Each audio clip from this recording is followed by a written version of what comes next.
जय मसीह की साथियों, परमेश्वर का अनुग्रह एवं दया आप तमाम वीडियो देखने वालों पर होती रहे यीशु मसीह के नाम में, आमीन। साथियों, हमारा आज का विषय है कि मृत्यु होने पर क्या होता है। इस विषय को समझने के लिए हम साधु सुंदर सिंह जी के एक दर्शन का सहारा लेंगे, जहां वे लिखते हैं, एक दिन मैं अकेला प्रार्थना कर रहा था और मैंने स्वयं को आत्मिक प्राणियों की बड़ी भीड़ के बीच पाया। या मैं कह सकता हूँ कि जैसे ही मेरी आत्मिक आंखें खुली या खोली गई, मैंने स्वयं को संतों और स्वर्गदूतों की बहुत बड़ी भीड़ के साथ दंडवत में पाया। प्रारंभ में मैं लज्जित हुआ क्योंकि मैंने उनको चमकदार और महिमामय दशा में देखा और स्वयं को अपेक्षाकृत कमतर गुण एवं दशा में पाया। किंतु तभी मुझे उन सब की वास्तविक सांत्वना और प्रेम प्रेरित मित्र भाव ने राहत से भर दिया। मुझे अपने जीवन में पहले से ही परमेश्वर की उपस्थिति की शांति का अनुभव प्राप्त था, परंतु इन संतों की सहभागिता ने मुझे एक नया और अद्भुत आनंद दिया। जब हमने आपस में बातचीत की, तब उन्होंने मुझे परेशान करने वाली बहुत सी समस्याओं के विषय में मेरे प्रश्नों से संबंधित उत्तर दिए। मेरी प्रथम जिज्ञासा थी कि मनुष्य के मरते समय क्या होता है और मृत्यु के बाद आत्मा किस दशा में होती है। मैंने कहा, हम जानते हैं कि बचपन और वृद्धावस्था के बीच क्या क्या होता है, परंतु मृत्यु के समय या मृत्यु के बाद क्या क्या होता है हम कुछ नहीं जानते, और सही जानकारी वे ही दे सकते हैं जो मृत्यु के पार जा चुके हैं और आत्मिक जगत में प्रवेश कर चुके हैं। क्या आप बताएंगे? मैंने पूछा, अर्थात साधु सुंदर सिंह जी ने स्वर्गदूतों से पूछा। इस पर एक संत ने उन्हें उत्तर दिया कि मृत्यु निद्रा के समान है, मरने में कोई कष्ट नहीं होता, केवल कुछ शारीरिक बीमारियां या मानसिक दशाएं ऐसी हैं जिनके कारण कष्ट हो सकता है। जैसे कि एक थका हुआ व्यक्ति गहरी नींद में सो जाता है, वैसे ही मृत्यु की नींद आ जाती है। मृत्यु बहुत से लोगों पर अचानक आती है और वे बड़ी कठिनाई से ये स्वीकार कर पाते हैं कि उन्होंने इस भौतिक जगत को छोड़ दिया है और आत्माओं के संसार में प्रवेश कर चुके हैं।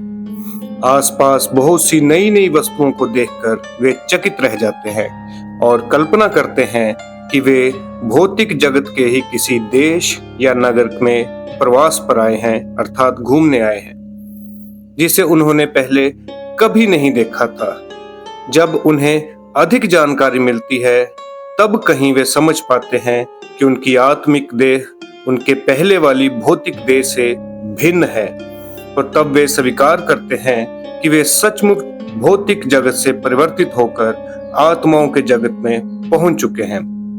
संतों में से एक अन्य संत ने, जो वहां उपस्थित थे, मेरे प्रश्न के उत्तर में आगे कहा कि अक्सर मृत्यु के समय देह अनुभव करना बंद कर देती है। उसमें कष्ट या दर्द नहीं होता, पर नींद जैसा भारीपन अवश्य महसूस होता है।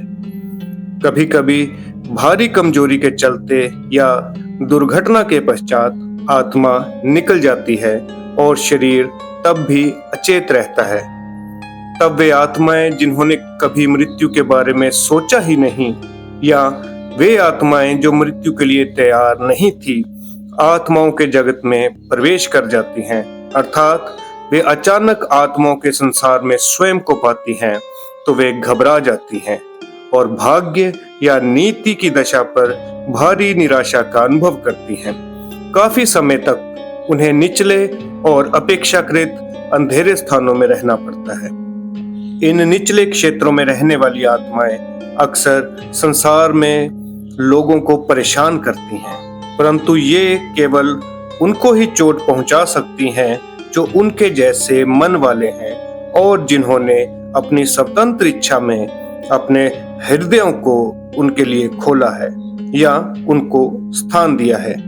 ये दुष्ट आत्माएं अन्य दूसरी दुष्ट आत्माओं के साथ मिलकर दुनिया में काफी नुकसान कर सकती हैं, किंतु परमेश्वर ने असंख्य स्वर्गदूतों को उसकी प्रजा और उसकी सृष्टि की रक्षा के लिए सब जगह रखा है। इस कारण परमेश्वर की सुरक्षा में उसकी प्रजा सदैव सुरक्षित है। दुष्ट आत्माएं दुनिया में केवल उनको चोट पहुंचा सकती हैं जिनका स्वभाव उनके जैसा है, और वे कुछ सीमा तक ही उन्हें चोट दे सकती हैं। वे धर्मियों को भी कष्ट दे सकती हैं, किंतु परमेश्वर की अनुमति मिलने पर। परंतु ऐसी जांच में विश्वासी जन के लिए नुकसान से अधिक लाभ है।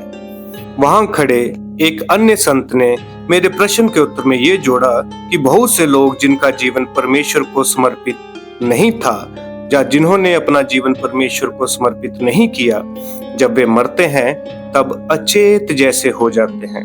परंतु वास्तव में होता ये है कि जब वे घृणित और शैतानिक चेहरे देखते हैं उन दुष्ट आत्माओं के जो उनके पास आती हैं, वे कुछ बोल नहीं पाते और भय के कारण सन्न रह जाते हैं। दूसरी ओर जब एक विश्वासी की मृत्यु होती है तो विश्वासी की मृत्यु अक्सर इससे बहुत विपरीत होती है। वे अत्यधिक खुश होता है क्योंकि वे उसके स्वागत में आने वाले स्वर्गदूतों और संतों को देखता है। तब उसके प्रियजन जो पहले मर चुके हैं उन्हें भी उनकी मृत्युशैया के पास जाने की अनुमति दी जाती है, ताकि वे उसकी आत्मा को आत्मिक जगत में ले आए।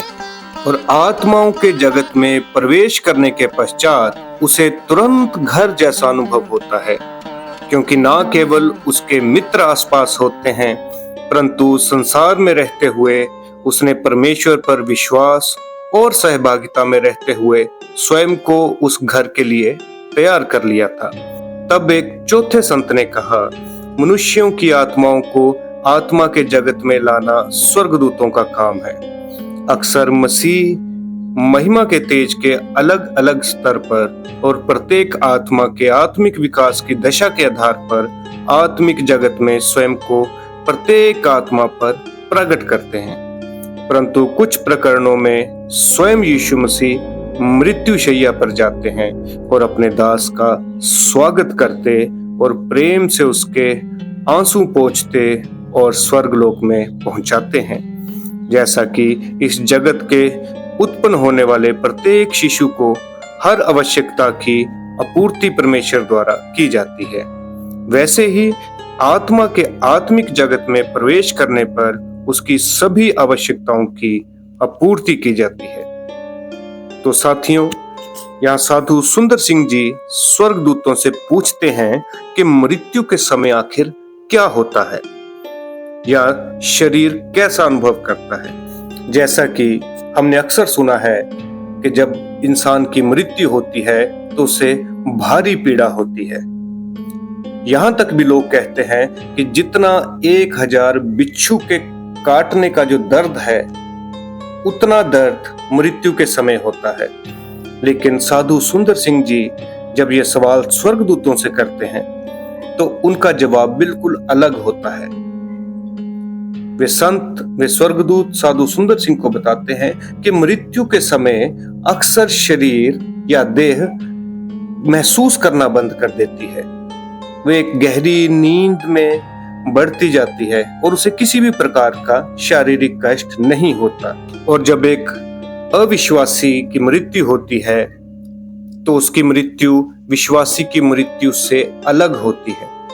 विश्वासी जन मृत्यु के बाद खुशी का अनुभव करता है, परंतु अविश्वासी जिसने कभी परमेश्वर को नहीं जाना या कभी परमेश्वर को जानना ना चाहा, वे उन दुष्ट आत्माओं के चेहरे देख के सन्न रह जाता है। तो साथियों, हम उम्मीद करते हैं कि आपको साधु सुंदर सिंह जी के इस दर्शन से ये बात समझ में आ गई होगी कि मृत्यु के समय अक्सर क्या होता है या जब कोई व्यक्ति मरता है तो वो कैसा अनुभव करता है।